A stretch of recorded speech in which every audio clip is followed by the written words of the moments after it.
Today we're going to be taking you step by step through opening the game trying for a science victory. We are playing this on DD mode, but this tutorial is meant to help beginners, so don't worry, we're going to be taking our time and explaining things as we go. If you're looking to get good at Civ 6, you're in the right place. Subscribe and click the bell to keep up with the channel. Alright, so we already mentioned we're going to be playing with the Koreans here. If you're a beginning player, it kind of goes without saying, but I'm just going to say it anyway, that I would obviously suggest you pick a civilization that's going to help you with your science. So in this case we are choosing Korea. Her first ability here, I'm not even going to try to pronounce that, but it gives governors established in a city provide plus 3% culture and science for each promotion they have earned, including their first. So that's definitely a nice little boost, especially as if you're going for a science victory, 9 times out of 10 you're going to want to upgrade Pingala all the way to his full completion, as well as giving Magnus and even Reina quite a few promotions, not to mention the others you might come across late in the game. So that definitely can add up fairly quickly for you. Moving on here, the 3 kingdoms. Mines receive +1 science if there's an adjacent Seiwan district. And I know that's not how you pronounce it because I just heard Sean Bean pronounce it properly, but I can't remember what he said. Anyways, I'm going to call them Seiwan districts until I get taught otherwise. So farms also receive +1 food if there's an adjacent Seiwan district. So it goes without saying this is going to play a huge impact on how we plan our cities. Our unique district here, it gives +4 science, which is a great adjacency bonus to start with. However, it's a lot more complicated than that, but let's just get into the game and we'll explain it as we're looking to set them up for ourselves.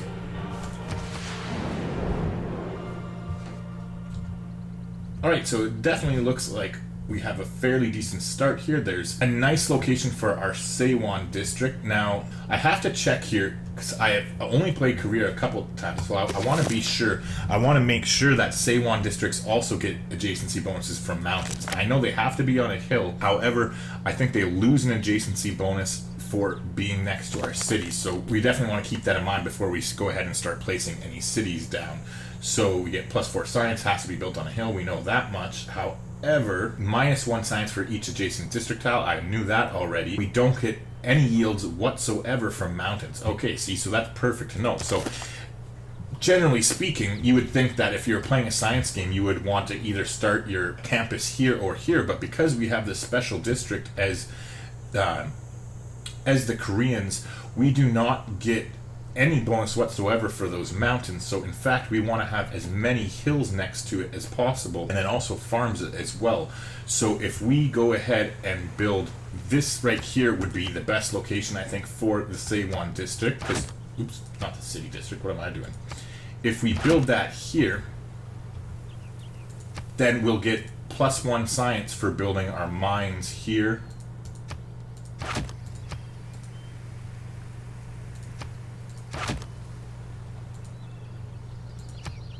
We want to turn this into a farm, or possibly, depending on the location of where we're going to settle, we might consider doing a government plaza as well, but we'll have to explore a little bit more in order to find that. But anyways, regardless, just with these tiles alone, this is going to bump this up to a +7. Say once we get those mines and the farm in, and we could also probably clear out this tile here as well and get another farm going. So we definitely want to keep that in mind. Now, we're not building a holy site or anything else for that matter, so now that we have an idea as to where we want to produce our settler, it's all about getting as close as we can to some decent production tiles, if at all possible. Alright, so I thought more about it, and basically I had been pondering, I had been thinking about moving to settle the city right here. This because it would get us close to the stone here, which we could get up online, and then we'd also have immediate access to the rice, which would help us grow our population to be able to sustain some of this heavier production. However, the more I thought about it, if we do move up and settle here, then it's going to basically screw this entire location up as far as building a city goes. So what I'm going to do instead is we're actually going to build our city where our warrior is, and this gives us the option of dropping a city in right here as well, because it'll be 4 tiles away. So I think that's what we're going to do. We'll go ahead and start exploring with our warrior, and meanwhile we'll head over here and we'll plop our city down on turn 2.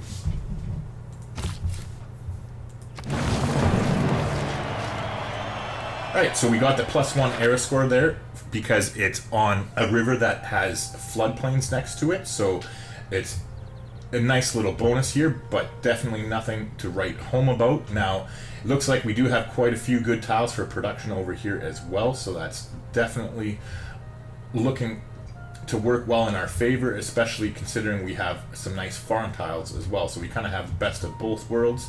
Hopefully we can find a good location in around here.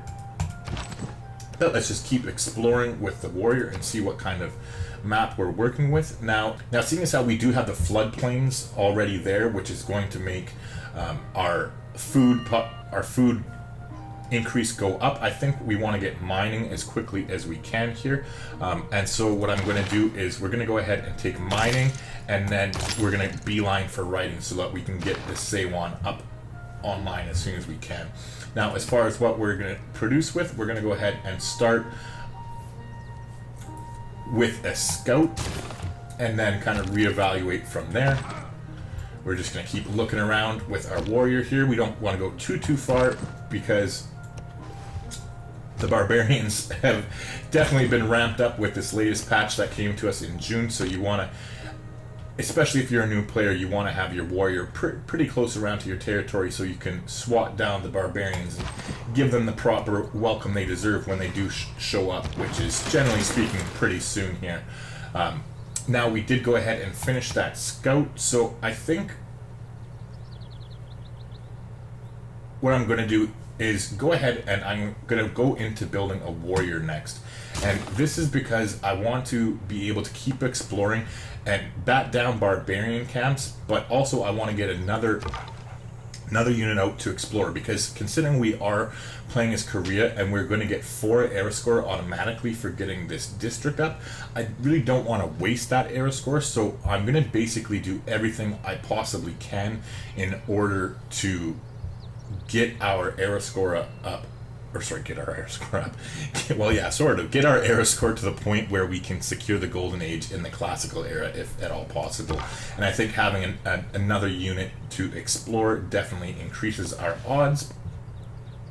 And the reason I chose a warrior rather than a second scout was just because warriors are more handy if you do come across barbarian camps. At least they're able to kill them on their own without having to send more backup. Alright, so we have met the Khmer, and they seem to be fairly freaking close to us here. So I think what I'm going to do is I'm actually not going to exchange information on our capitals with them and invite them back, because I don't want them to know exactly where our capital is. It just makes them less likely to go ahead and declare war against us immediately. So we will go ahead and send them a delegation, however, because we don't want to get them pissy with us. We just don't want them knowing where we are right away if we can avoid it. So just keep exploring here. We found a barbarian camp, which is nice. So let's go ahead and just start smashing away at that. We're going to go ahead and move on to this tile here to hopefully kind of ward off the Khmer there. And it seemed to have worked. They were headed towards it, but now they at least decided to wait for another turn. So we'll go ahead and attack again. Deserves more credit than the... Okay, so now we will take a turn to heal up once more before we attack them a third time. The reason why because we don't want to die, for one, that's why we're waiting to heal up another turn. But automatically, once we hit them a third time, we'll get our guaranteed promotion, and then that will increase our health a considerable bit as well. So that's why we're choosing to do that. Ooh, so it looks like there's some really nasty land here. There's a big old desert. Speaking of nasty, we got another barbarian camp over here, which is actually, it's not the best of things, but it could be worse as well. That's why we went ahead and got this warrior here. So this is nice. We're going to send the warrior up here and we'll be able to take out the barbarian camp. And because it's within 6 tiles of our city, we'll actually get 3 era score for that barbarian camp rather than the 2 era score that we're going to get for this one if we're lucky. So speaking of if we're lucky though, however, I'm going to heal up again And this is because I want the Khmer to come in and attack them, because they won't be able to attack that spearman and kill them in one turn. So hopefully they'll be able to attack them, and then we'll be able to finish them up for the air score the following turn. It's a little bit of a gamble, but realistically, if we attack them now, we're going to damage them enough where the Khmer can just automatically kill them. So I think that's definitely our best option there. Anyways, in the capital, we finished our warrior here. We're going to go ahead and switch to getting a builder up online right away. Now, with our scout, mind you, we're going to just go ahead and keep exploring. Since our warrior's coming up here to the north, we might as well head back down towards the south with our scout.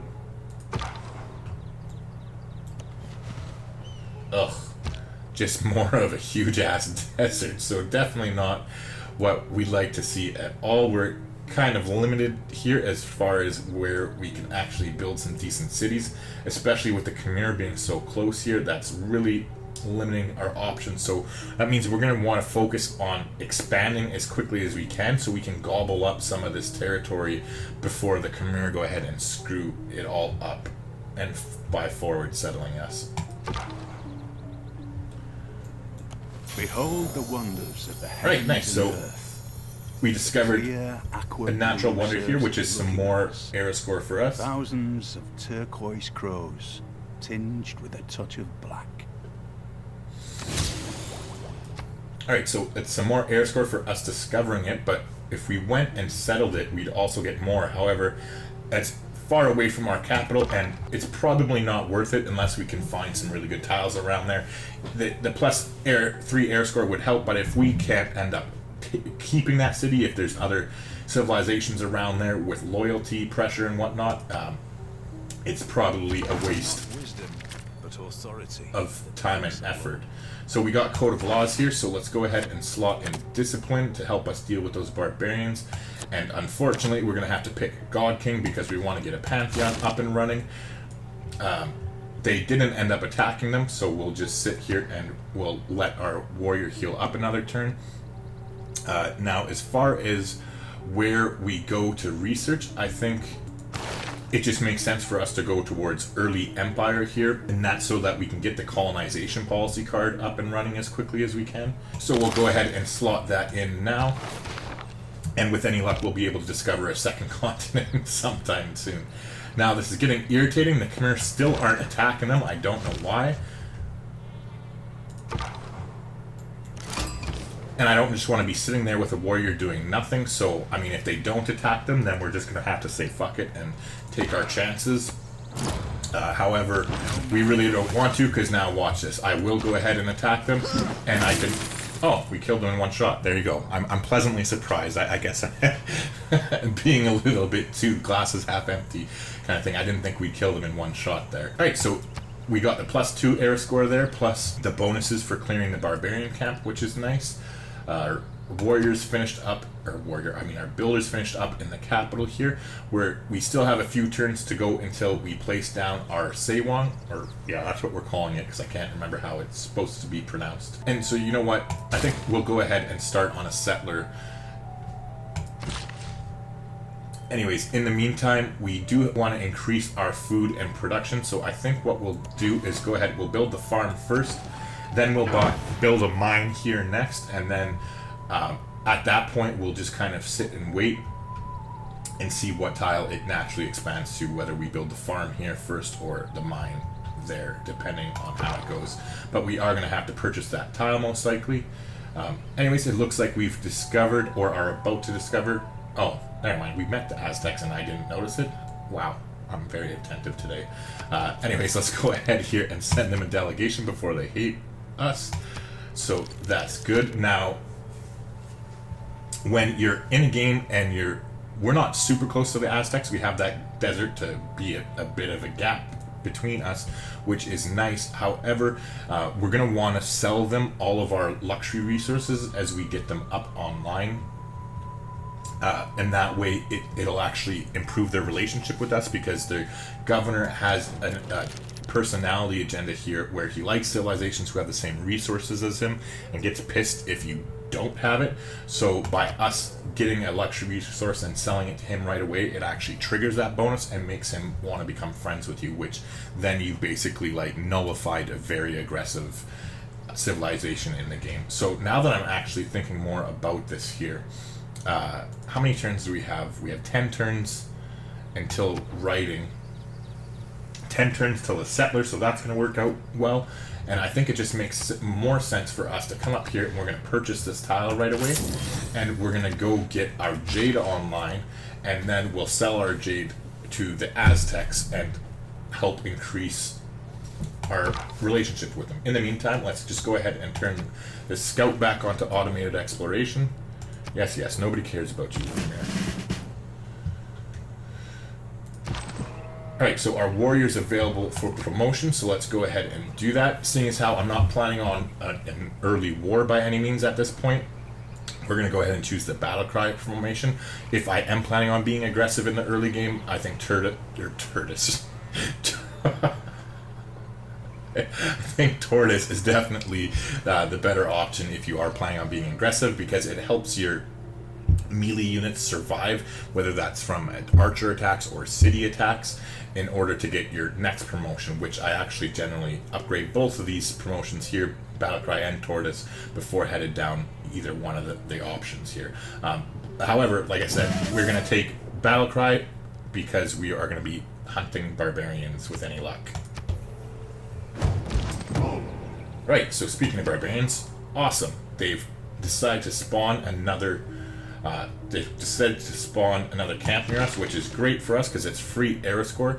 Now our warrior over here is going to start whacking this one.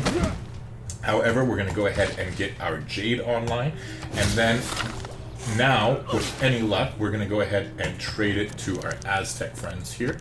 So we're going to make they're poor. Why do you have to be poor?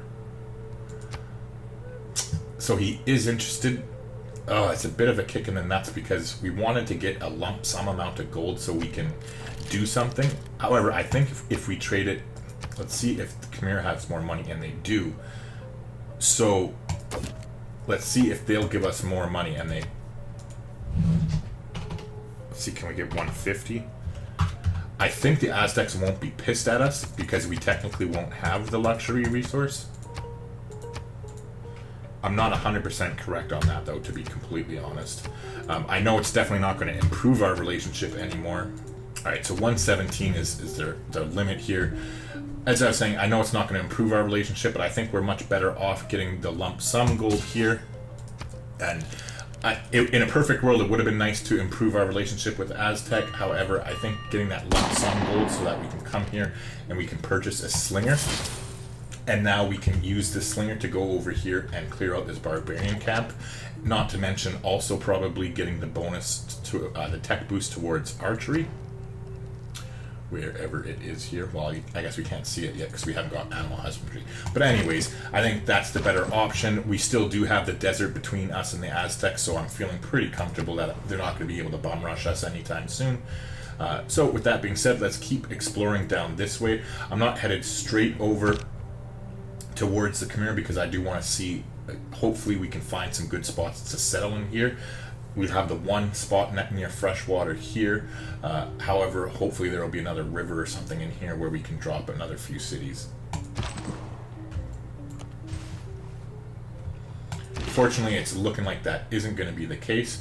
Now, again, in case you're wondering, I'm not worried about this scout here taking over our warrior, because if you don't know, they won't attack your warriors or your settlers unless their barbarian camp has already been destroyed, and then they kind of go batshit crazy, and then you definitely going to want to watch out for your units. But in the meantime, I'm feeling completely safe there, but we're going to go ahead and move the builder anyway so that we can head down and get that mine going as soon as we can. In the meantime, speaking of getting things going as soon as we can, we want to get over here so we can fight against this barbarian camp. Alright, let's take another shot over there. Alright, so unfortunately, I should have actually thought about this and come at them from this side, so they had to attack over a river towards us. Unfortunately, they came out and took a shot at us, so we're going to have to kind of run back here with our tail between our leg to our city so we can heal up. If they do pursue us, that's fine. We'll just easily be able to kill them here and then go grab the goody hut. Or I keep calling it a goody hut. I mean the barbarian camp. Meanwhile, here with our warrior, we have found the outskirts of the Khmer, and it doesn't look like we do have another fresh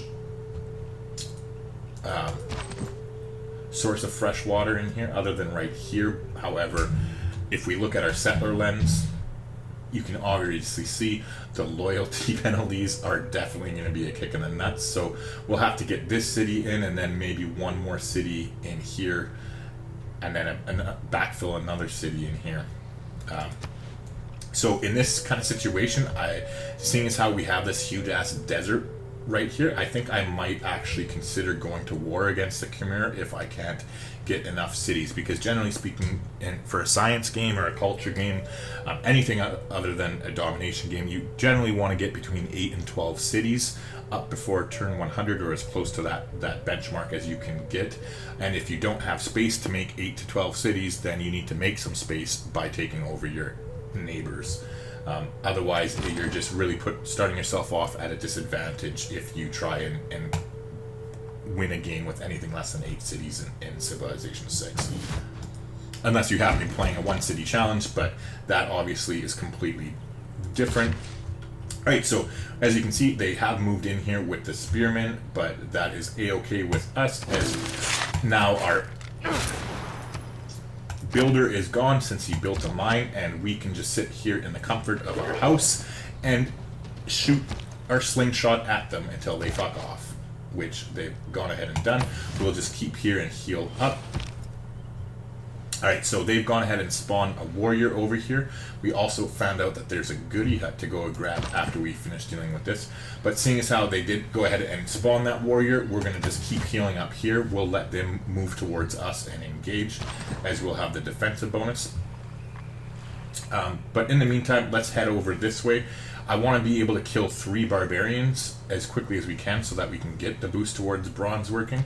It's not that I necessarily want to get encampments going by any means, but it also gives us the ability to chop forests. And so, or wait, no, mining does that. I'm thinking about chopping rainforests. So never mind then. We're not in any rush. However, it does save us science in the long run, so that's never a bad thing. Alright, meanwhile, our scout here has ran into some barbarians, so we are definitely just going to turn tail and run. Now, they've gone ahead and attacked into us and killed us there. What I am going to do is just move in. We're going to take out the barbarian camp here, and this is because I don't want them spawning any more units.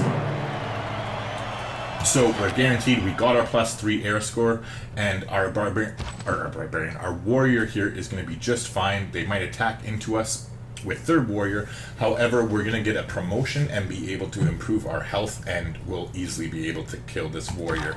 And that way we're safe, where they're not going to be spawning more warriors or slingers or whatever to get after us. Alright, so we'll just keep running around here with our scout. In the meantime, we'll head with our warrior up onto this hill here for more protection. And did I call it, or did I call it? No, I'm kidding. Anyways, we got our promotion here with the warrior, so we'll go ahead and grab battle cry with him too, so he has a higher combat strength against this douche, and he's more than welcome to kill himself into us. Meanwhile, we finished a settler in the city, which is nice. Now, seeing as how the Khmer are so close, I definitely want to be prepared with an army. However, we're going to want to get our science, our campus up online as quickly as we can. So we're going to go ahead and start work on another slinger. However, next turn when we get writing, we're definitely going to buy this tile and drop our campus. Speaking of which, yeah, let's just buy the tile now. Alright, so we are more than comfortable here to just fortify and let them kill themselves into us. However, we want to deal with this as quickly as we can. It's getting a little bit irritating because That's exactly where we want to be settling, so we can't really move out with this settler until we've cleared out the area here. So we're going to start putting more effort into doing that, so at least the Aztecs aren't getting all pissy with us. Right, so we've got that. Now we're going to go ahead and drop our Seiwan district down here so that the production cost is locked in. However, I'm going to go straight back to building a slinger. Now that this slinger is healed up, however, I'm going to move them out so that hopefully it gets the warrior to come up and attack us. We can definitely survive one more shot there. And then hopefully they'll keep engaging with our city and we can kill them from there. In the meantime, again, this slinger's just going to keep healing up. However, now that we've gotten that the writing technology for our district, we're going to go ahead and get into animal husbandry, because I want to get up to archers fairly quick here, just because we do have the Khmer so close. I definitely expect them to get aggressive with us, so I want to be ready with archers to have a defensive war.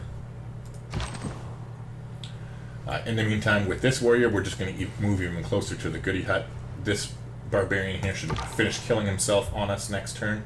We'll go ahead and turn our scout back to automated exploration,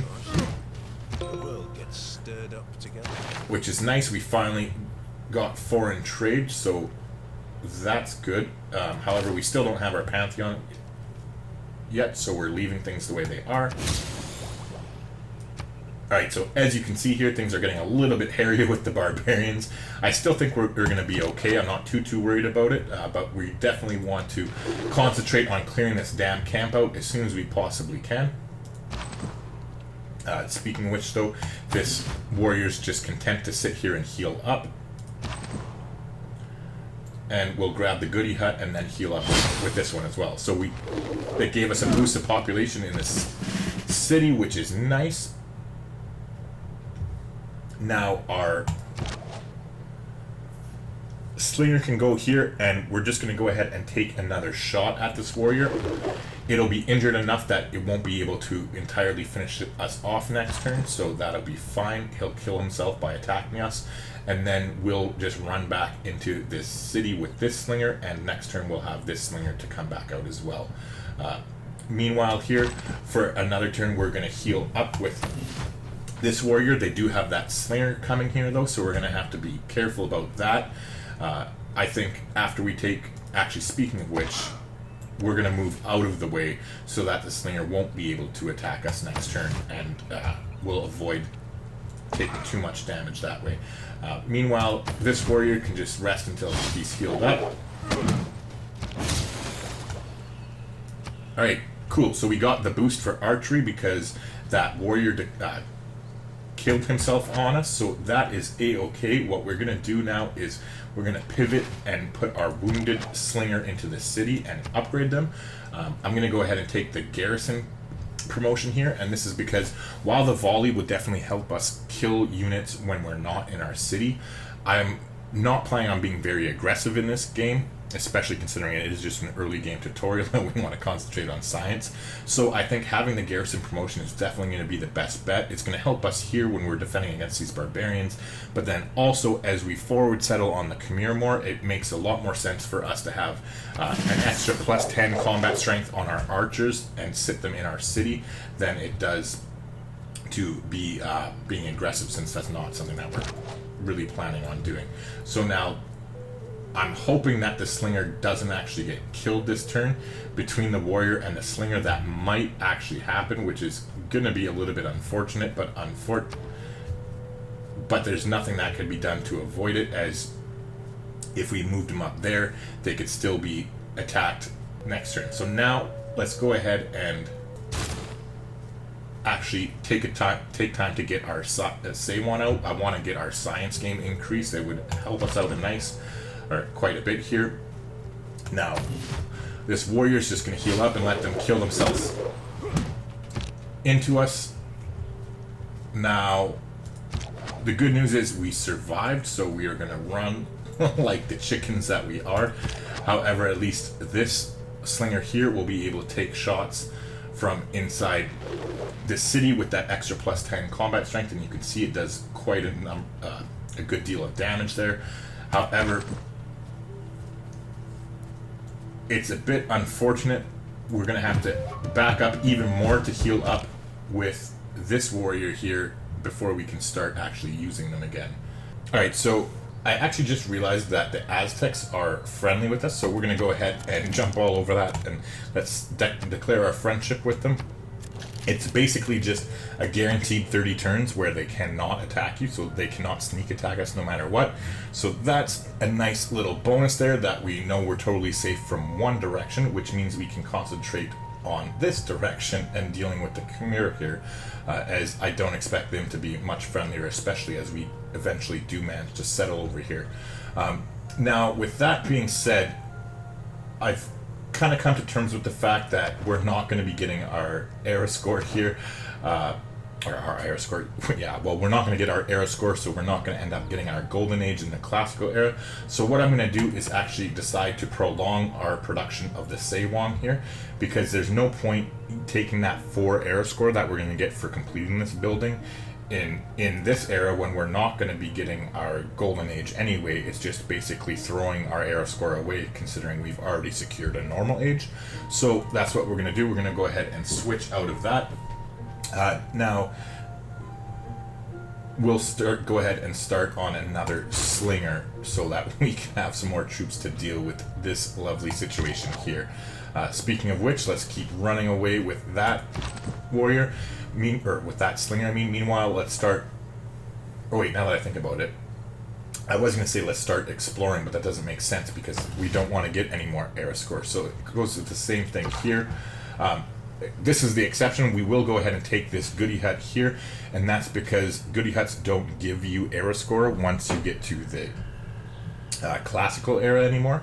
So we'll go ahead and jump all over that. And actually, just to prove it to you, in case you think I'm lying, let's just sit here and wait with our scout, since the era score isn't going to give us anything anyway. I'll prove my point in case you don't think I know what I'm talking about.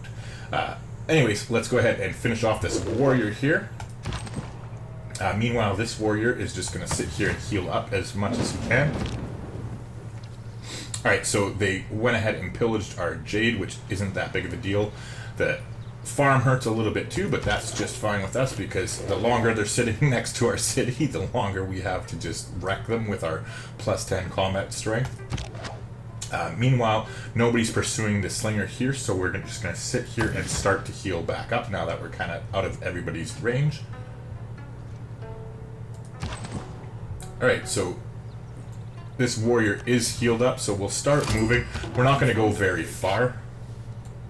Oh, okay, we bumped it. I was going to say, it sounded like we got a city-state quest, but we met a new city-state even by us just sitting here doing nothing with our scout. Their warrior came out to meet us, so that's what that was.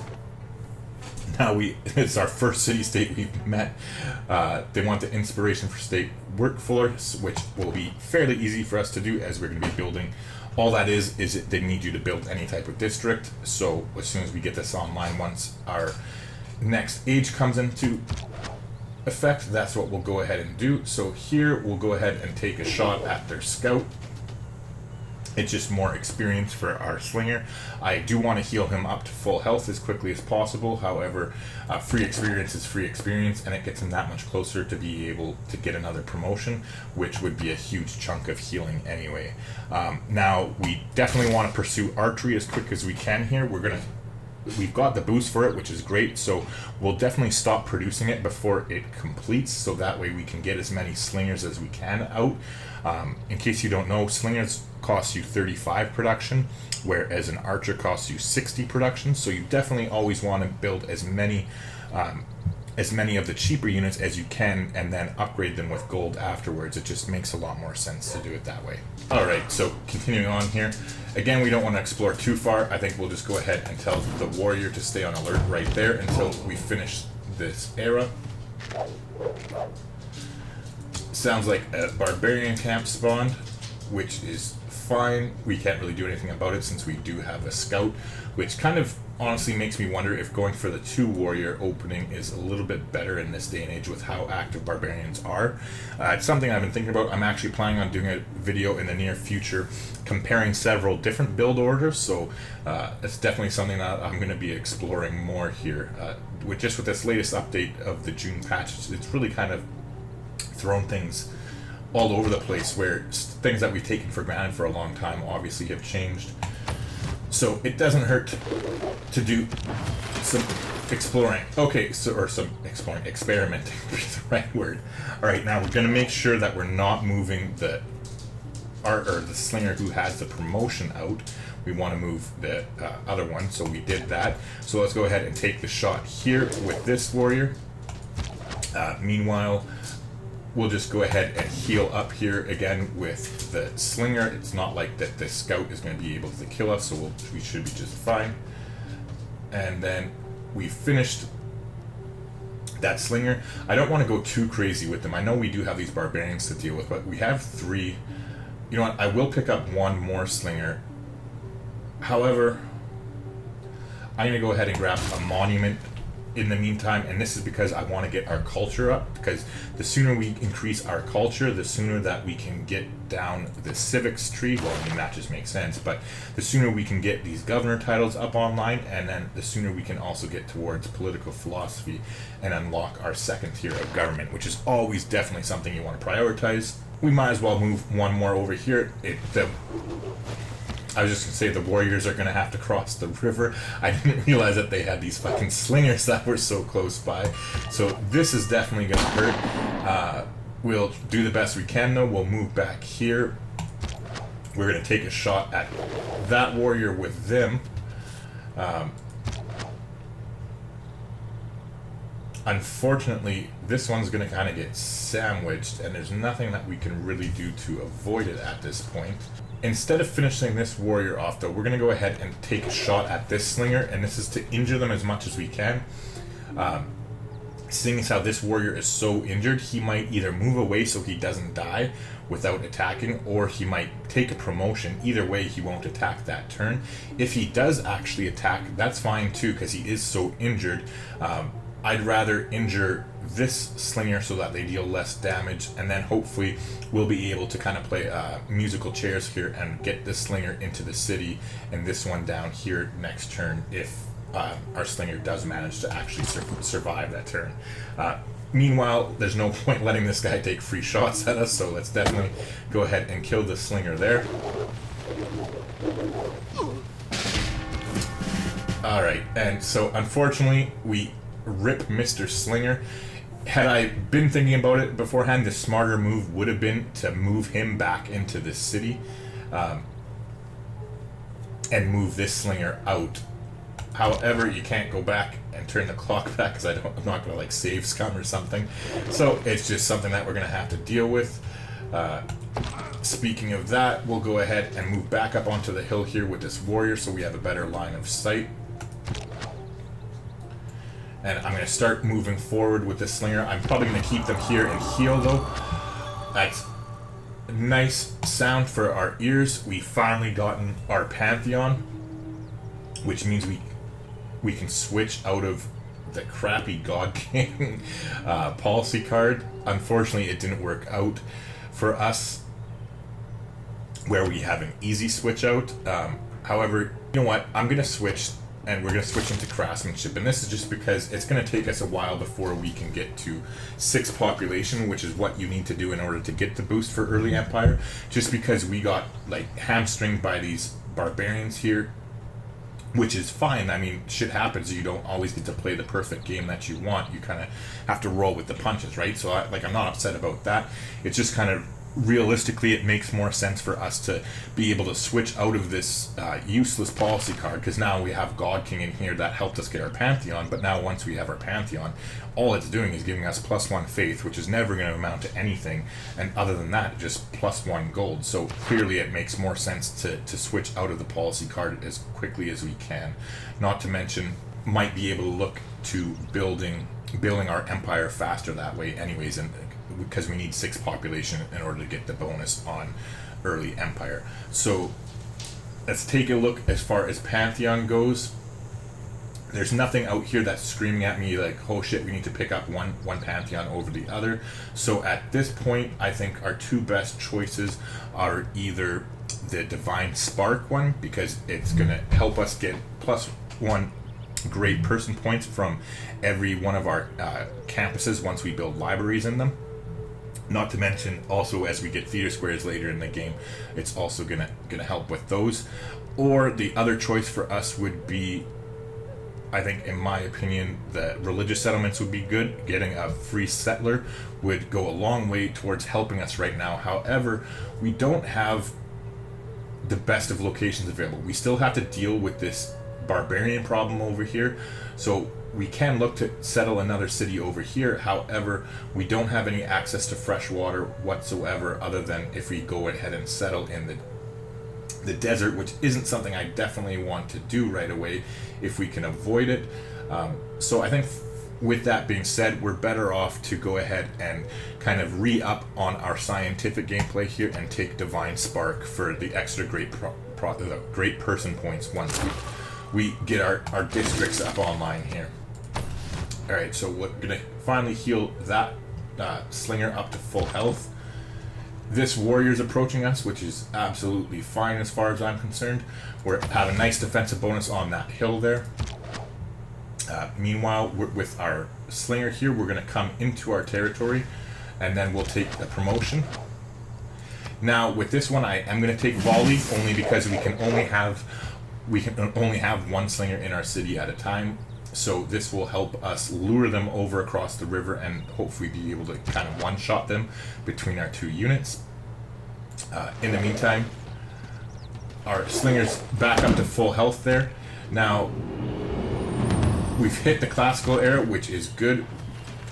It means we can finally get our campus building, or our Sewang building, done. So let's go ahead and do that right away here. However, we're going to go ahead and make our dedication now, especially considering we are going for science here, so we're going to have a complete boost in our science.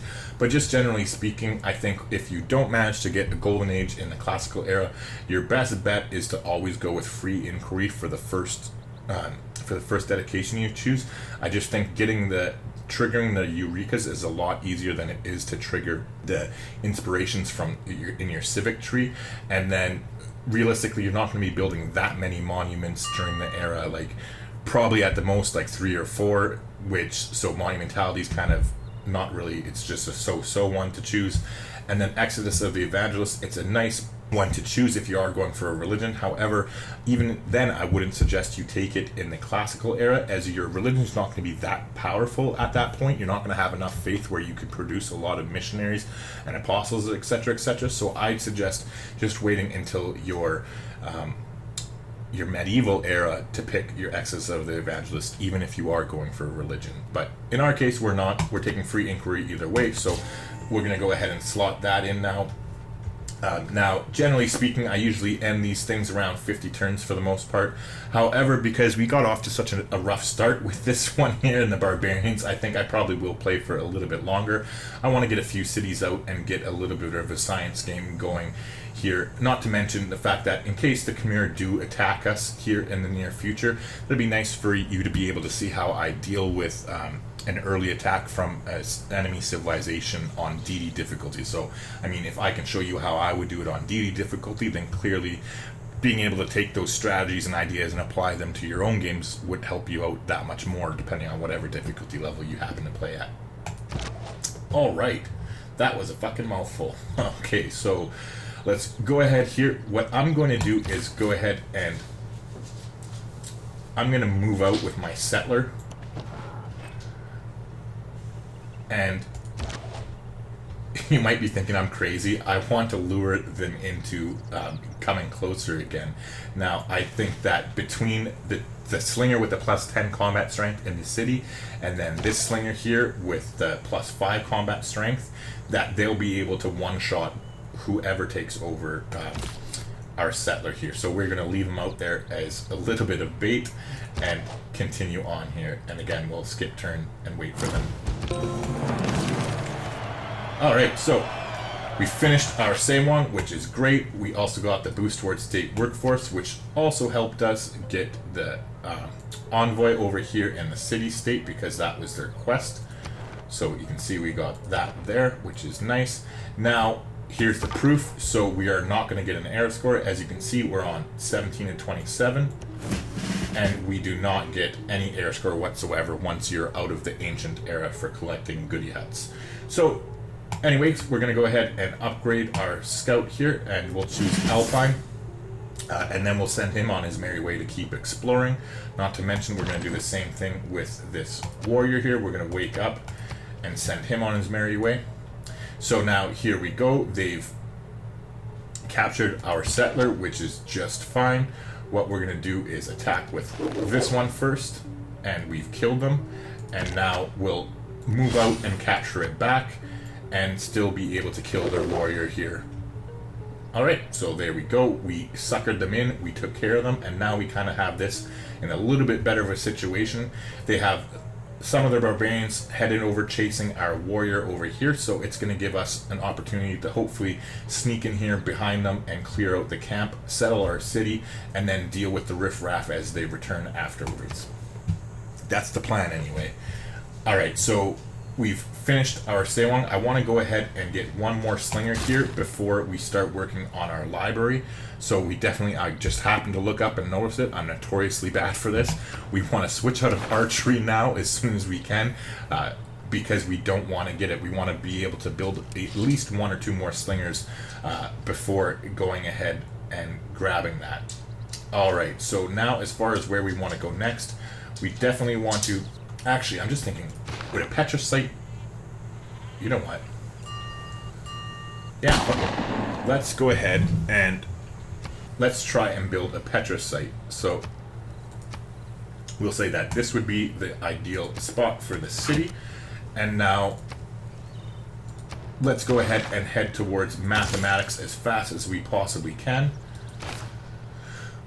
So we're going to want to get a trade route as well. I think we'll go ahead and just look to buy one in a few turns here. How much do they cost? So 180. So we're not too far away. We've got 8 more turns and we'll be able to scoop that up, which should work out pretty well for getting the boost towards currency. Meanwhile, this other scout here can just get put on automated exploration. Oh, actually, wait, he's done. He's probably going to go towards the Barbarian. So let's take him off of that. But let's keep retreating back with our warrior here. I'm going to move forward and attack into the slinger.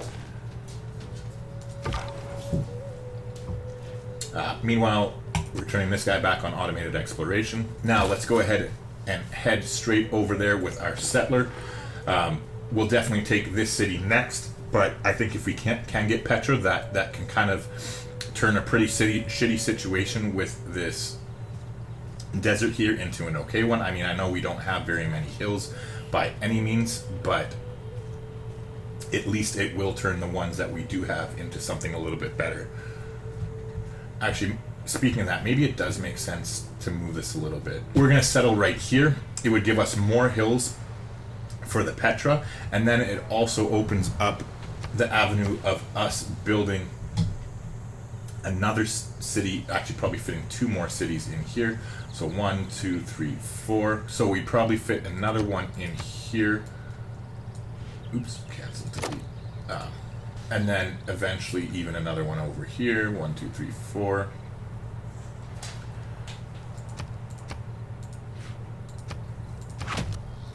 And then that is about it for that area. We might be able to fit in another one up here. Whether we want to do so or not, we kind of have to evaluate that later on. However, one thing to keep in mind too is that we are playing with Korea, so we don't need the mountains at all for our districts. We only need hills, which is a nice little change of pace. Alright, so they've moved forward again because they're stupid, so we're going to take advantage of that. We're going to move forward with this slinger and take a shot there, and then we'll finish them off here with this slinger. In the meantime, let's just head over that way with the scout. Before we send him over to the west to explore, we'll be fine here. Let's go ahead and kill them. And and then we'll definitely want to heal up with the warrior. But what I was saying is, before we move over to the west to explore with our scout, it just makes sense to use them in here to help block out the enemy troops and keep our slingers that much safer, since we do only have the one attack range with them. But this looks like a pretty good setup. We should be able to finally clear this piece of shit place out next turn, which will definitely be nice. Alright, so it does look like we just met a city-state, and we were the first to meet them, so that is a pleasant surprise, actually, which kind of gives me hope that there might be a few more over here that we could meet. I'd at least like to meet one more city-state in the near future so that we can get the boost towards political philosophy. Obviously, it just goes without saying that anytime you can get boosts on these early civics and these early texts, that it goes a long way towards shaving down the amount of actual science or culture you need to put into them.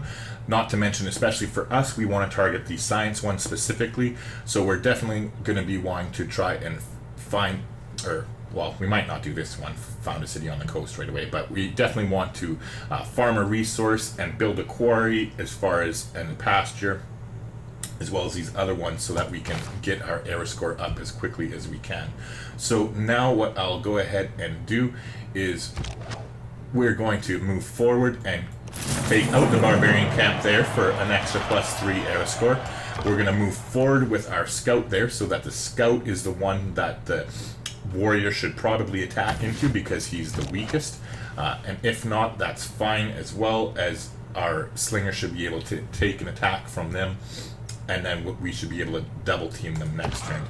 Meanwhile, we want to get this warrior healed up as quickly as humanly possible, and now that we've finished the slinger in there, we want to go ahead and get our library up and running as soon as we can, so that we can get some great scientist points. I think we'll just get this slinger to head out with and trail behind our settler there and move towards our new city. In the meantime, we'll just go ahead and skip the rest of that guy's turn. Alright, so I would have thought that they'd attack the scout because of the weaker combat strength, but it doesn't really matter. We'll go ahead and attack them there, and we'll use our scout to kill them. How embarrassing is that, right? Anyway, so it looks like we finally got these barbarians under control. Oh, speak of the devil, just when you get one, another one pops up, which is just fine. This should be more era score for us, considering we're not going to be letting it sit there and grow. I think we should be just fine. Let's move over one tile closer with our warrior and then heal up. Meanwhile, yes. And so that's just fine. It's only because we destroyed their barbarian camp that the scout goes batshit crazy, so he'll kill himself into us next turn. That's just fine. I do want to move closer here and heal up in our territory once next turn. In the meantime, we're going to keep moving out here. And now we're going to head toward early empire. Actually, I'm taking that back. Let's go towards stake workforce, since we already got the bonus towards it, and our cities doesn't have a lot of growing tiles until we get builder up online to repair our farm, and then hopefully build another one or two. There's not really much that we can do to avoid that and make us grow faster. Alright, so rest in peace to their scout. We'll go ahead and move up onto that hill there, and that's where we'll let them heal up. Meanwhile, we'll let that slinger heal a turn, and we'll just stay fortified in the defense of the forest over here until our buddies can catch up with us. Alright, so next turn we'll be able to drop our second city, which is definitely long overdue. It's just one of those things that unfortunately you can't avoid. I mean, like, barbarians go crazy, they go crazy, you do the best to deal with them that you can, and obviously it really sets your plans backwards. Like, we should probably have this should be our third city that we're settling in an ideal situation, but it is what it is. Alright, anyways. Like we said, we're going to heal up there with that guy. Let's just turn this scout onto automated exploration. So we found a goodie hut. Nice, we should be able to grab that next turn. Alright, so our city is finished here. What I am going to do, normally I go straight towards the monument in order to get our culture up that much quicker, but I think in this case we want the extra food production from the granary. Not to mention, I think in this case specifically, that we're going to go ahead and buy this tile and drop down the production of their Sewong here. So we'll go ahead and drop it right there.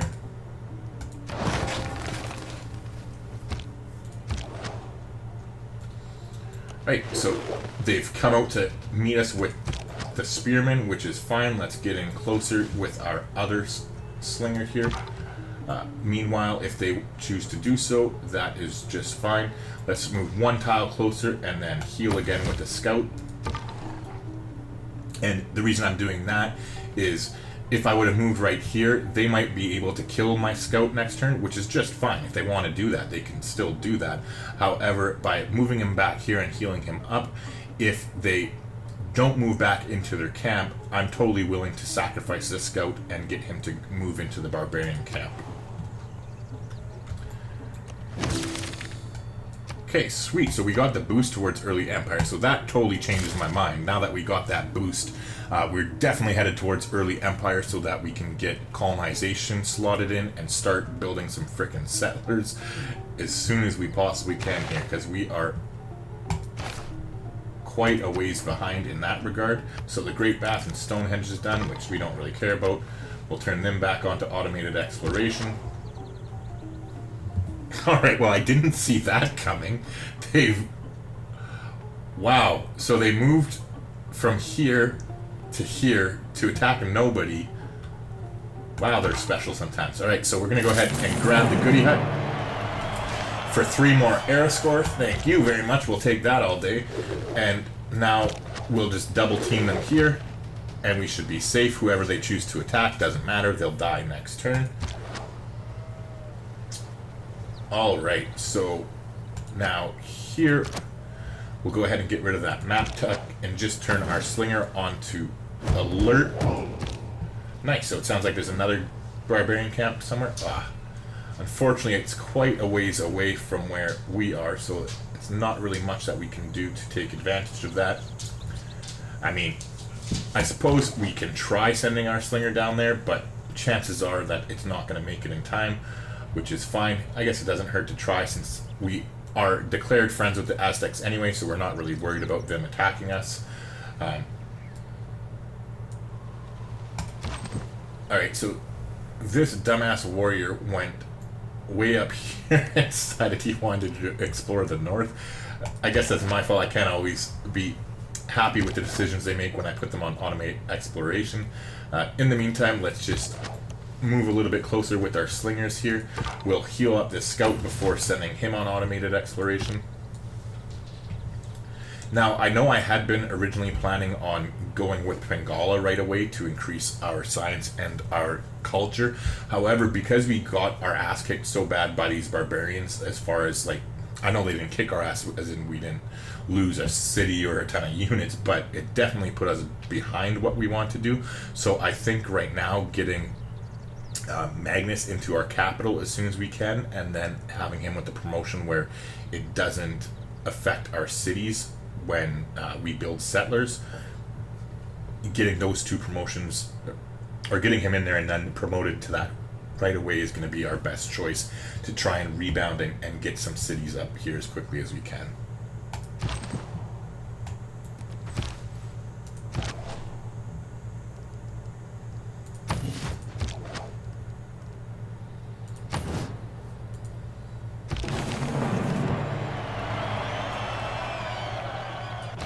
Oh, I just realized, I totally forgot to frickin' buy that trader a long time ago. So we just totally hard researched frickin' currency, which is definitely a mistake on my part. I totally got sidetracked by the barbarians. Yeah, so that was a complete screw up. We definitely should have bought that trader a long time ago and saved us 7 turns there, because now you can see this is the one. The mathematics we're going to have to hard research anyways, because we're not going to be building 3 different specialty districts before we get that, and we need this in order to get to Petra. So that was definitely a screw up. I should have bought that trader, which would have given us the boost, and then we would have been here like 7 turns ago. And yeah, so that's a huge mess up on my part. You can't play perfect all the time though. Anywho, moving along. Alright, so we did go ahead and get the governor title now, so let's go ahead and get Magnus inside our capital as quickly as we can. We did get that, so we want to go ahead and get stake workforce now as quickly as we can, so we can upgrade him, as well as get our governor plaza right away. So we are definitely going to go ahead here and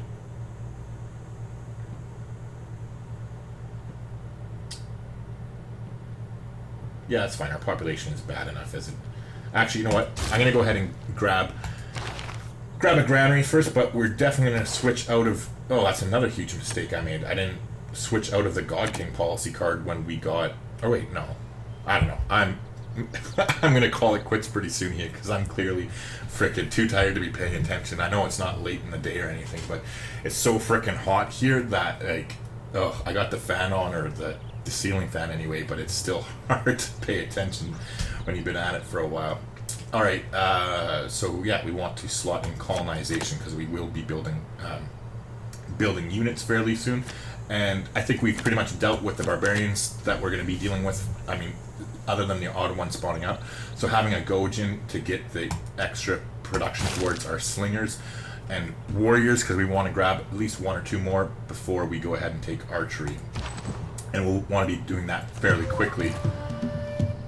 Alright, so there's a goody hut. We don't get any experience from it, or air score, but we do get 40 gold, so we'll still take that all day. Meanwhile, let's get closer to home with these warriors. It actually will increase the chances that barbarian spawn, which definitely is a nice way to get air score.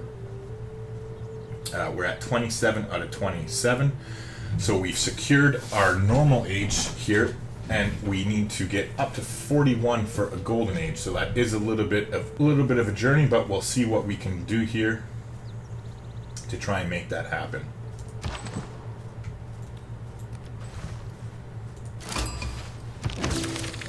Okay, nice. So we just discovered another city-state here. I don't know who it is yet, but that gives us the boost towards political philosophy. All right, so we got La Venta.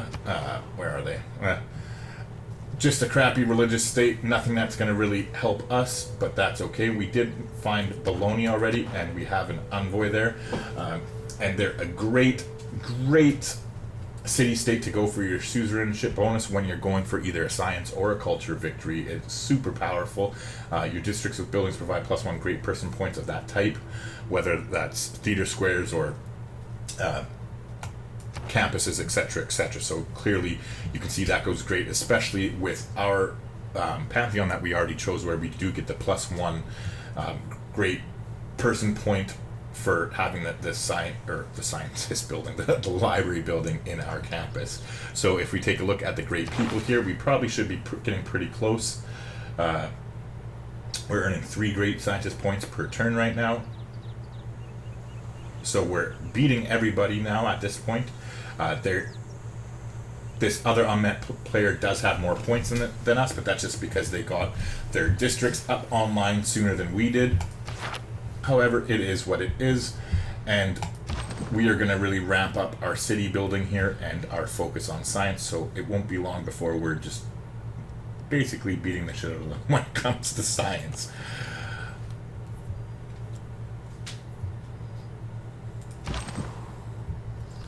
Alright, so let's just basically head down the coastline. Alright. I'll take another goody hut. Hopefully we can get something decent out of it. Like a free builder would be really nice at this point.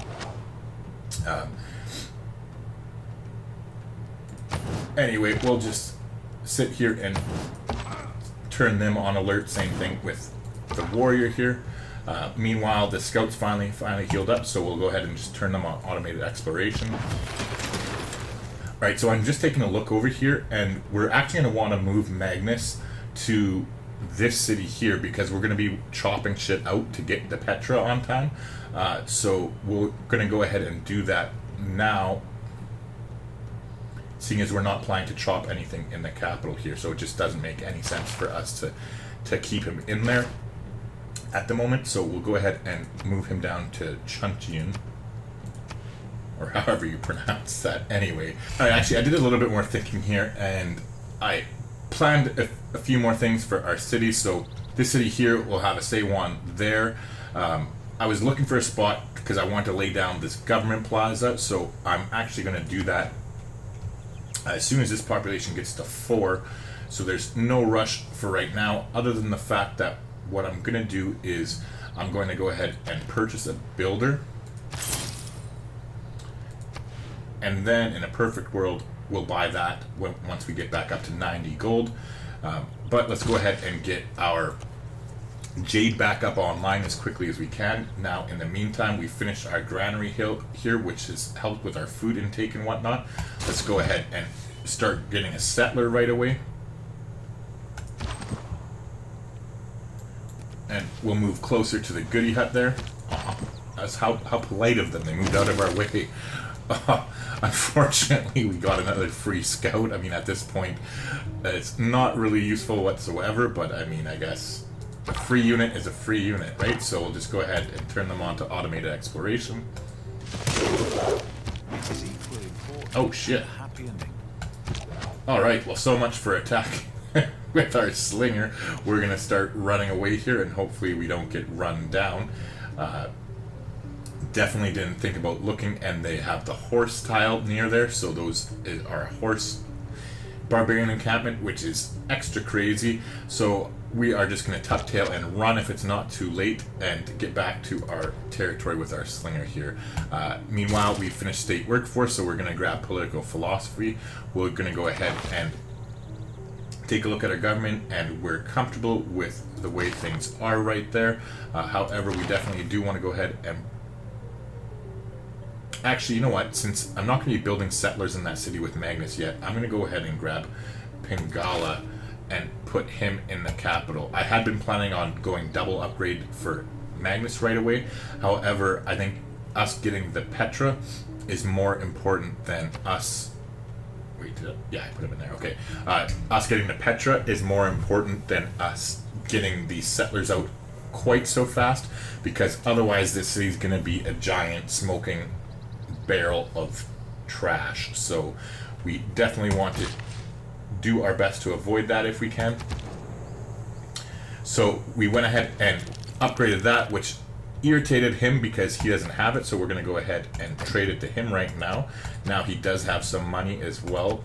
He's not willing to give us 200, so let's just play around a bit here. 180, no, 160, 50. Alright, so he'll do 120. Let's try 125. Yep. 130. Yep. 35. 38. Yep. 39. Alright, so I think 139, because I think he said no to 140, right? Oh no, I'm just talking on my ass. Alright, let's try. It was 150, I think he said no to. So let's just go back one by one here. There you go. 146 is his final offer. We'll take it.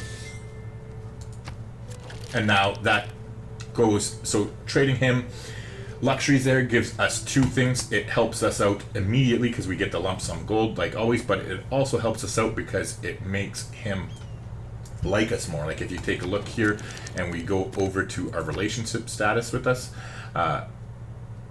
we get plus 12 for relationship because he's happy that we have the same resources that he does. So as you can see, it's gone a long way towards helping our relations with him there. Yes, yes. Nobody cares. Alright, so we've gotten that back up online. Let's go ahead and repair our farm here as well. We'll go ahead and turn them on to automated exploration. So our slinger isn't quite out of danger yet.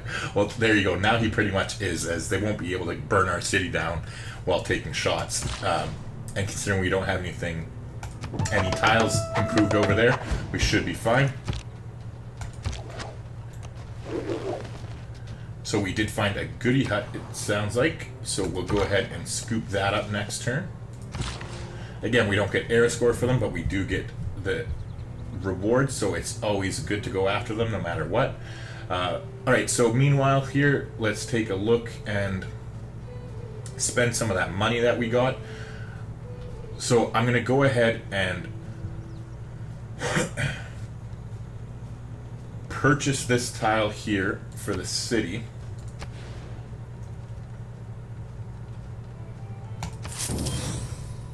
Alright, now I'm going to tell them to stop building that settler because I don't want their population to go down. Or actually, they can put one more turn into it. What am I talking about? Yeah, never mind. So we're going to leave them on there for one turn. However, we're going to get this builder to head over here. And now, alright, so it sounds like we got some barbarian camps, which is great.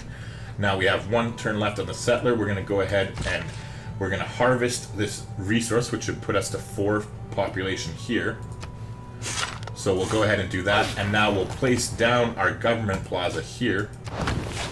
So the price is locked in, which is just fine.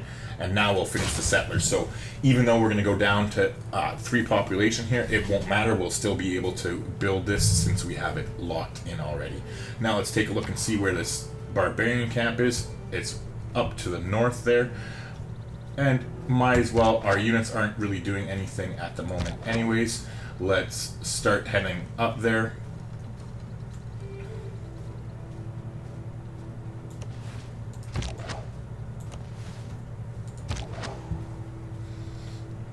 The slinger can heal up here and then we'll head up with them as well.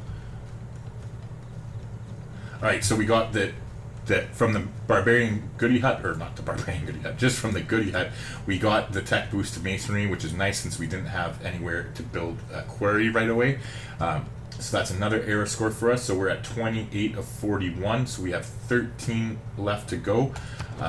Our friendship's expired with the Aztecs, so we definitely want to re-up on that and stay nice and safe. Okay, so we'll turn the scout back to automated exploration. We found another barbarian camp way over here, so actually we're going to come back with this slinger here and send our warrior out as well. I think we're more likely to be able to come over here and plunder this one by the time our other troops get over here, because we are sending the slinger once they heal up too, so we'll kind of divide and conquer with any luck here. Well, scratch that. They're probably going to get there with their horsemen before us. But, oh well. Now, we do have early empire, so I should have done this the first turn that we got early empire, but you want to go ahead and open borders with your neighbors as soon as you can, because you can always get them to pay you.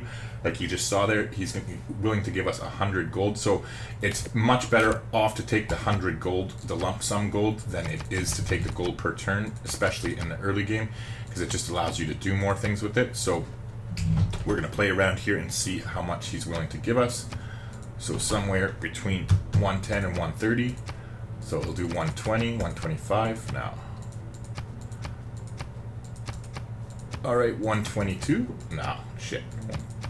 121. Alright, so there you go. But it just goes to show you, like, $121 for opening your borders. Like, take that all day, every day, right? And even the Khmer here, they're a little bit pissy with us. But as long as the nation doesn't completely hate you, they'll still pay you. So just clearly not as much. So the Khmer actually are very pissy with us, because when they're only willing to give you 1 gold, they really don't care for you. So it's definitely something that we're going to want to be aware of, especially as we saw their galloping horsemen around there. We'll definitely want to start working on archers right away. So speaking of which, I think what we'll do is go ahead and build one more builder here quickly. Where are we? Actually, I'll wait until political philosophy finishes when we get the bonus production. So we'll start work on the government plaza in the meantime, because we still have the colonization policies card slotted in. So we'll wait until we get political philosophy, and then we'll change to income so that we get the production boost towards builders. In the meantime, there's nothing that gives you the production boost towards government plazas, so we'll go ahead and get that online as quickly as we can. In the meantime, we do have our settler up here, so let's finally go ahead and drop this city that we had planned to settle so long ago. Meanwhile, with this builder here, we still have 2 builds left, and we're going to save them both and just head straight over here to this city where we're going to be building the Petra. We'll go ahead and attack the slinger there, or the slinger, the horseman with our slinger, I should say. And we'll head up there with our warriors and our slinger. Found another goody hut, so that is nice. We'll go ahead and grab that next turn. Now we'll finish off Mr. Horseman over here, which is fine. It's nice it got our archer, well, our soon to be archer, a bonus here. Now, I do want to quickly take a second to think about this as far as where we're going to place the Petra. And considering we've got a city there and a city there, we're definitely going to place the Petra right here. Right here. Now, the reasoning behind this being... Just let me find the Petra on here first. There we go. Alright, so the reason behind building the Petra here, okay, for one, it's going to screw up this district because our Saywongs are different, where we get negative adjacency penalties for every district that's beside them. However, building the Petra here is going to allow us to build a theater square here, and then also a theater square here. Oops, wrong one. Fat fingers, misclick. And here. So all 3 of these cities now will be able to get 3 at minimum +3 culture squares plus 3 theater squares. So I know we are going for science in this game, but just because you're planning on building on science and you're focusing on science, it doesn't mean that you don't want to have a fairly decent culture game as it is. And seeing as how we can build 1 wonder, which we're already planning on building anyways, and get a useful production for 3 cities out of it, that's just a nice way to do things there. Alright, so we did get open borders here, so let's go ahead and turn this guy back on automated exploration.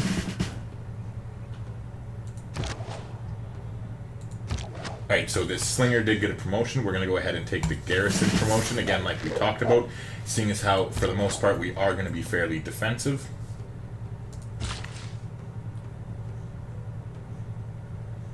You know what, I think what I am going to do is, let's grab 1 more slinger real quick, and then after we build this slinger, we'll upgrade these archers, or we'll upgrade these slingers from archers, and we'll go get archery as soon as we get mathematics here. And that'll definitely help us clear out the barbarian camps up at the top as well. So we're going to go ahead and drop the city now. It's definitely worth it to go ahead and buy the tile here and lock in production on our Saywon district. It's going to be a while, but that's fine. So they want to settle too close to considering seeking land elsewhere. I will apologize because we only need to do that for 30 turns.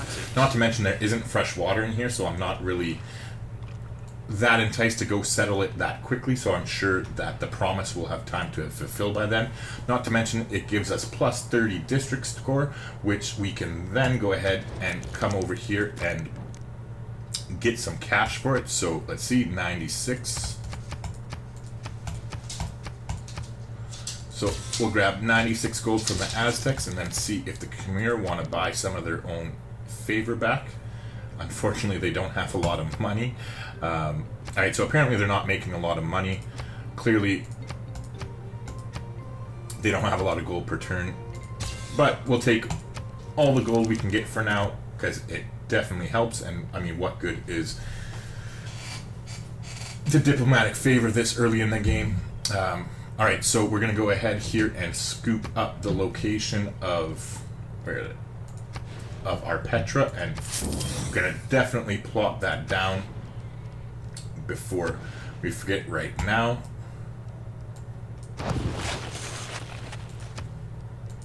But this is going to be quite the accomplishment. As you can see, 200 turns here, as the city basically has no production. We're going to do everything we can to help make that happen, though. So let's go ahead here, and we're going to go... I don't think we can afford a new builder. Oh, we can, actually. Never mind. Yeah, so we're going to go ahead and buy them another builder here.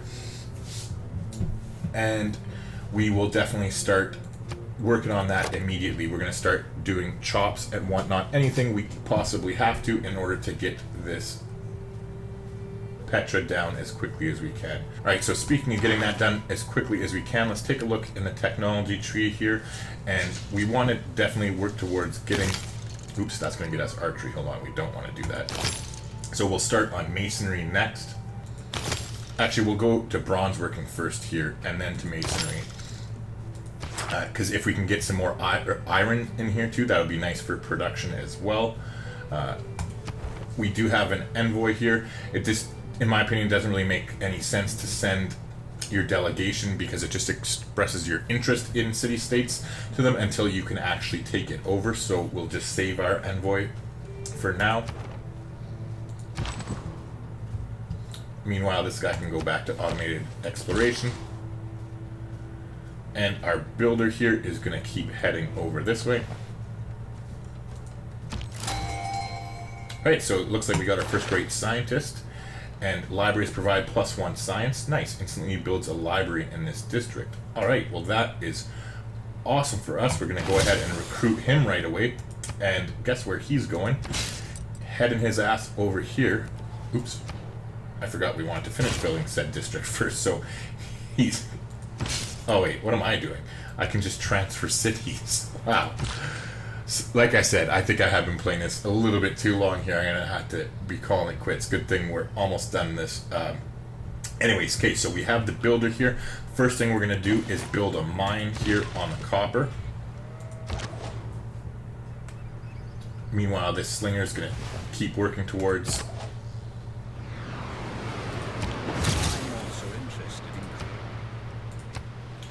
Alright, we finished that archer there, so now let's go ahead and grab archery real quick. That's enough slingers. Or, I finished that slinger, I should say, not that archery. So we'll get this guy to hold back, and we'll wait.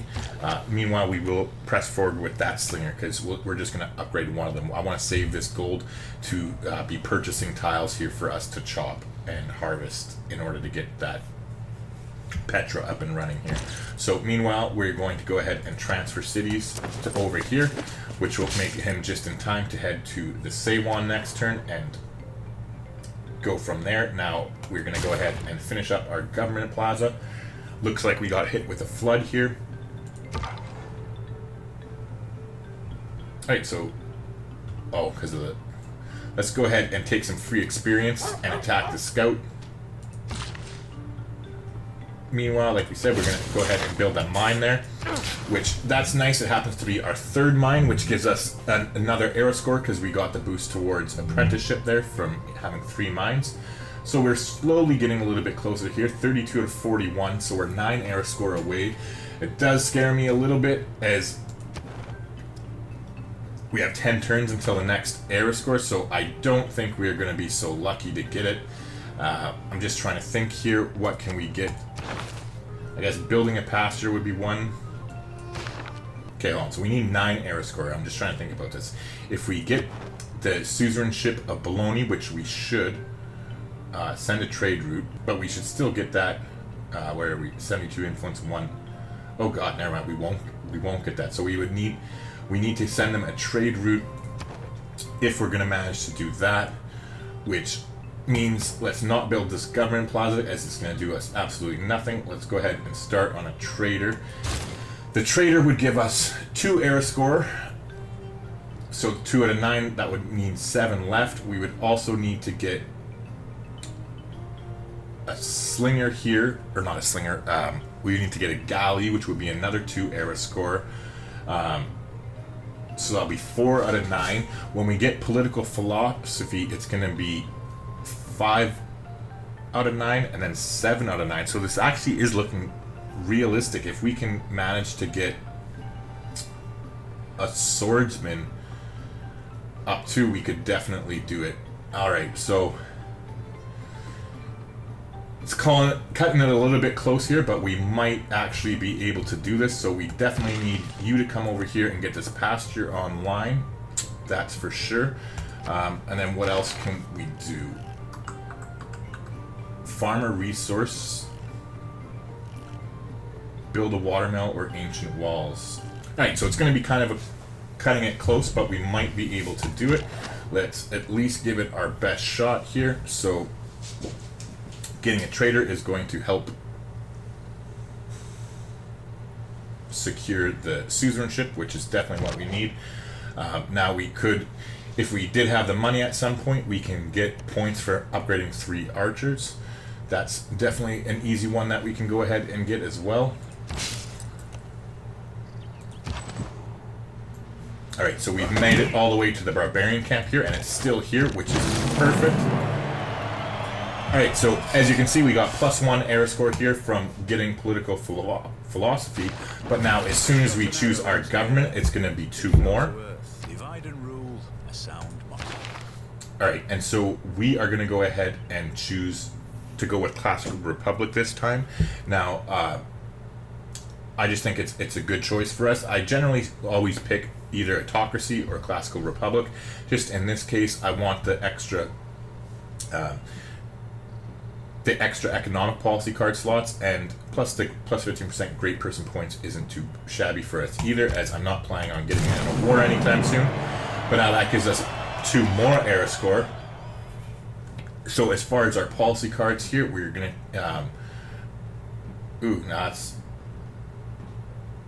I'm going to go ahead and slot in Corvée, because it's going to help us build the Petra that much faster. I'm going to get out of colonization, as we're not building any settlers at the moment, and we'll switch into that at some point soon.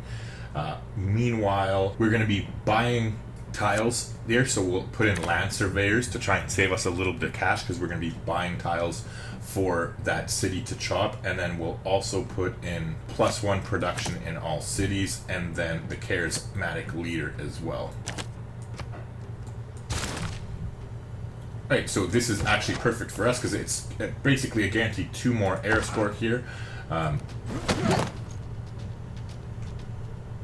So that is nice. I don't think we're going to end up getting up to this Barbarian camp in time. You never know, though. We will go ahead and upgrade that to an archer. Alright, in the meantime, let's get over here and get this up online.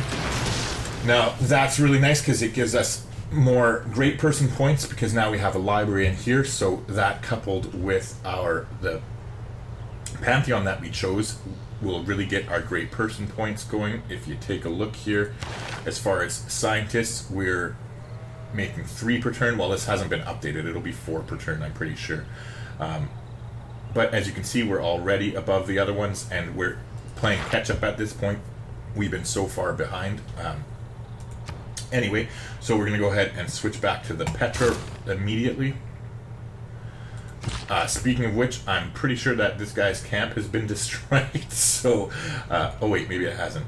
Hopefully he's from that camp here, but I don't really want to chance it. So I think what we'll do is just retreat into our city for now and skip a turn. Hopefully, with any luck, we can get here in time. It would be super nice if we can. However, yeah, we should be able to clear that out if we're going to get there in 4 turns. And we still have 9 turns to go. So we're at 36 out of 41 here. We finished archery, so now we definitely want to go towards sailing immediately, so that we can start looking to get a galley, which will be 2 extra era score points for us. Alright, now as far as civics go, we want to be going towards getting as many... Well, we want to get towards recorded history as quickly as we can, because we want to get our natural philosophy points on. And we have boosted it because we have 2 campuses. However, I'm thinking in the short term it makes more sense to grab an extra envoy. So let's go ahead and scoop that up while we can, because that will guarantee that we get that envoy, and we might be able to play around with our policy cards and switch over to diplomatically quickly in order to get... Hold on, what's this one? Okay, well, we're not going to be building a wonder to get this beforehand.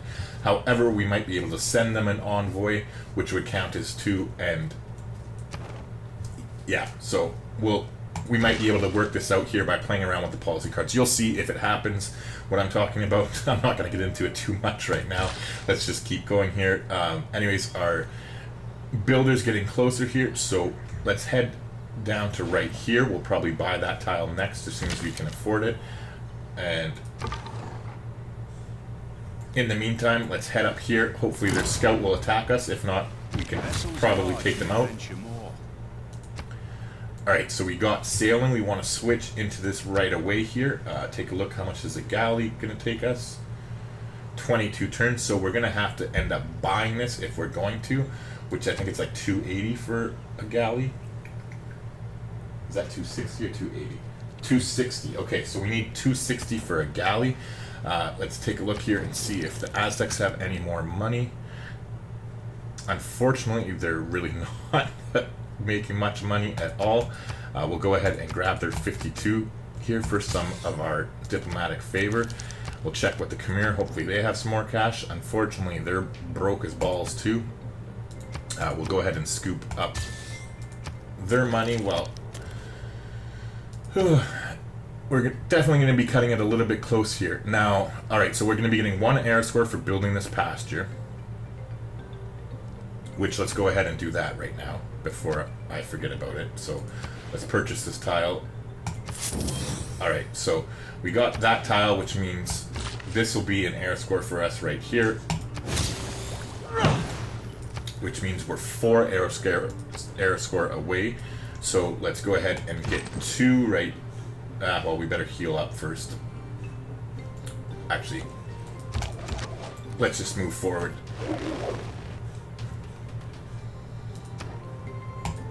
Alright, so watermill is... I'm just trying to figure out, because we have 2 possibilities here.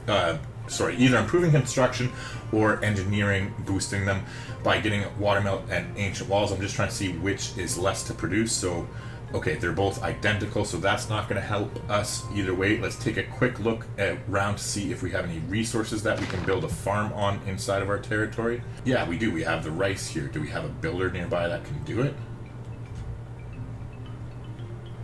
Okay, how many turns do we have left? 8. There's no way this builder can get there in 8 turns, right? 6. What is that? 7 or 8? God damn commercial hub. Hold on, before I get you to move. We'll delete the commercial hub. 7. Okay, we can get there in 7 turns. Okay, so that's another error score that we'll have. So I think we got it, pretty much. As long as we killed it, yeah, as long as we kill that and kill this, we do have it. I don't even need to worry about it, because we're only 4 short now. Yeah, so there you go. I'm rambling for nothing. I'm pretty sure we locked in our golden age here, which is definitely nice for us. So now, as far as what we are going to go towards, I just think it does make sense for us to go towards getting our production up as quickly as we can. So let's head towards construction. And then after that, we'll most likely go straight towards apprenticeship. Alright, so in the meantime, since we don't need that air score, I'm just going to say screw it. We're not going to head over there. So what we'll do is we'll go ahead and next turn we'll remove that feature, and then we will harvest it. Because realistically, the sheep, it gives us both food and production, which will be nice. It'll help us make our wonder faster, but also we're going to want to build mines on these hills once we get the Petra, so it is definitely better than having a pasture on them and just having the 1 food and 2 production there. Meanwhile, we still have to stay bunkered in with our builder there until we can get rid of this nosy ass scout. Ooh. Ow, and a population loss too. Jesus. Alright, well that is definitely a nasty dust storm. Let's go ahead and hide out in our city if we can and heal up. Meanwhile, like we said, we're going to remove the improvement here.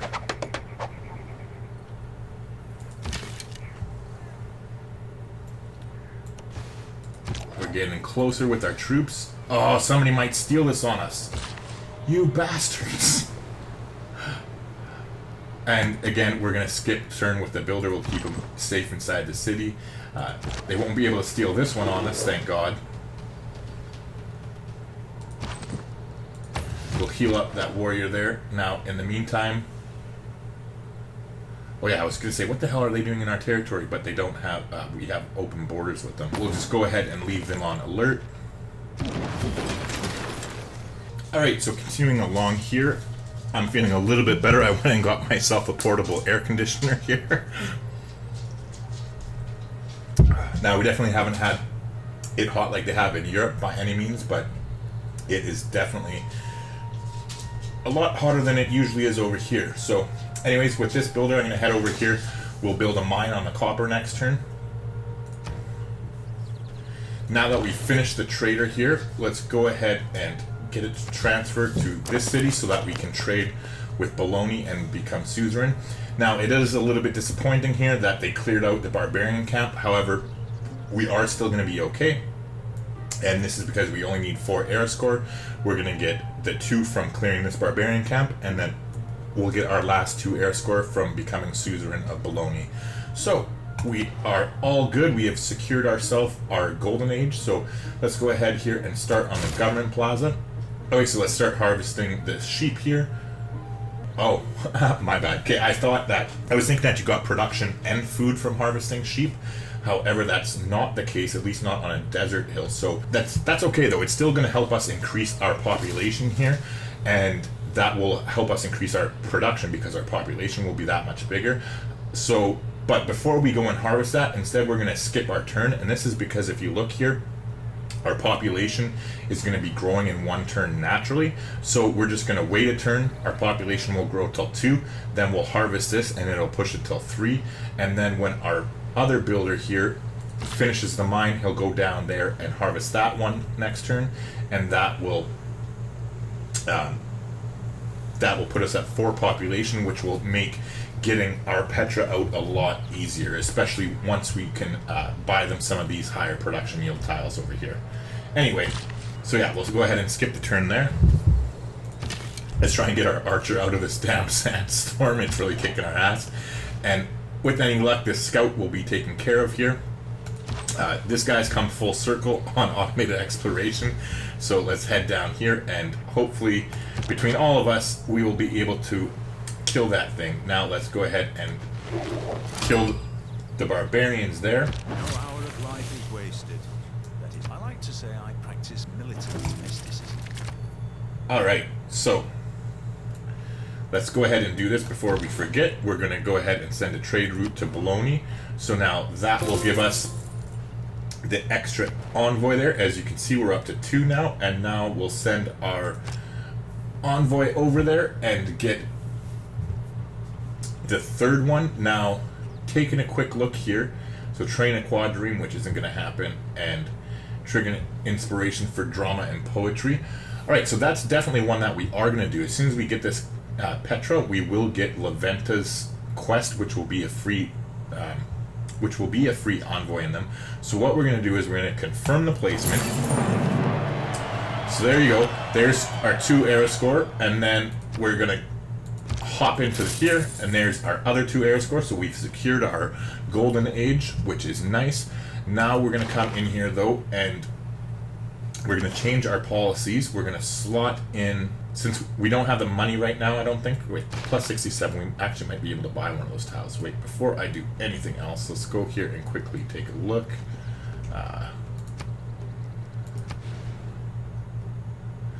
Actually, no, we can't. 80.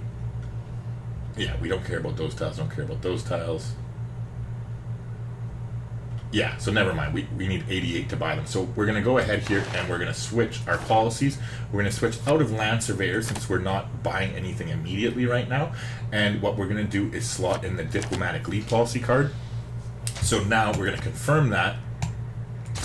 And then we're going to come here and we're going to go and we're going to send Leventa. Yeah, sorry, we're going to send Leventa an envoy here. So this is going to turn into 2 because of our policy card. And then, oh, well, never mind. I guess we won't because they already have 5 in Leventa. So we don't have any choice of taking them over at the moment. But either way, we'll at least be getting up to the next one. Not that we plan to be getting any holy sites up soon. So never mind. That was kind of a waste. Maybe I should have put the extra envoy into Bologna in order to make sure they don't take the suzerain from it.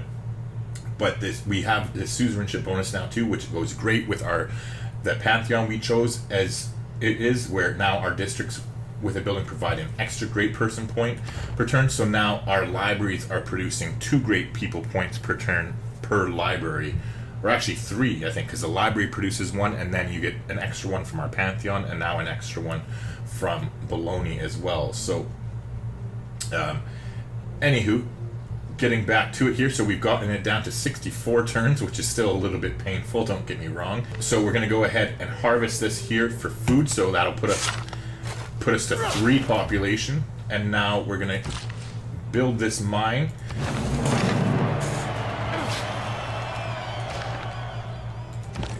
And then we're going to head down to the sheep there and harvest the sheep. And in the near future, we're going to get another builder to come down here, and then when we can afford it, we'll purchase these tiles, and we're going to chop out the rest of our Petra.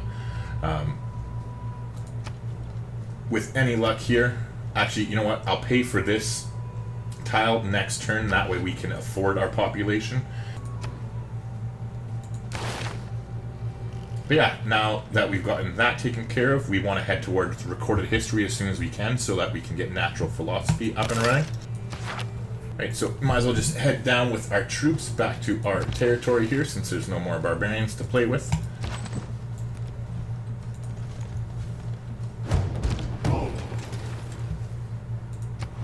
Speaking of barbarians to play with, there's some more barbarians for us to play with.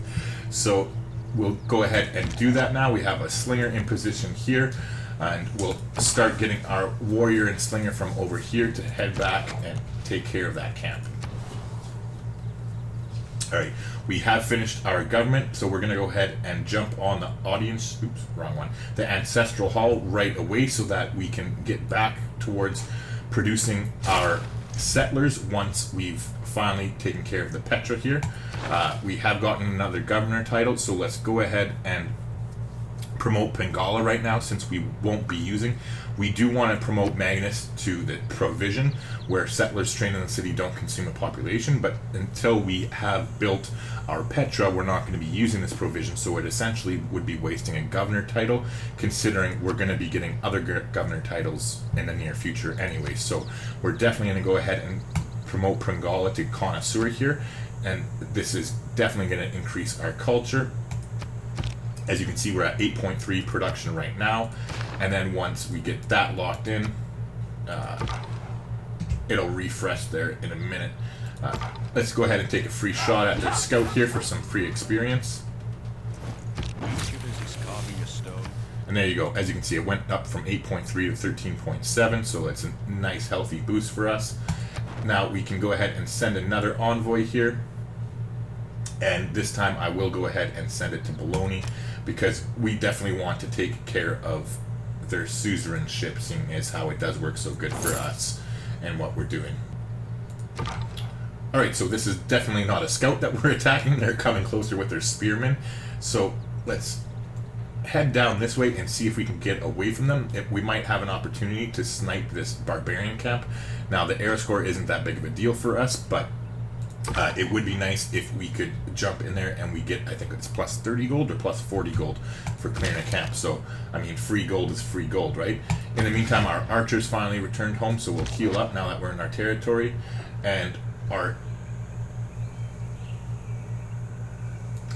I'm tempted to save my money for buying those tiles. However, I think us getting an archer is definitely worth it here so we can help take care of this camp right away.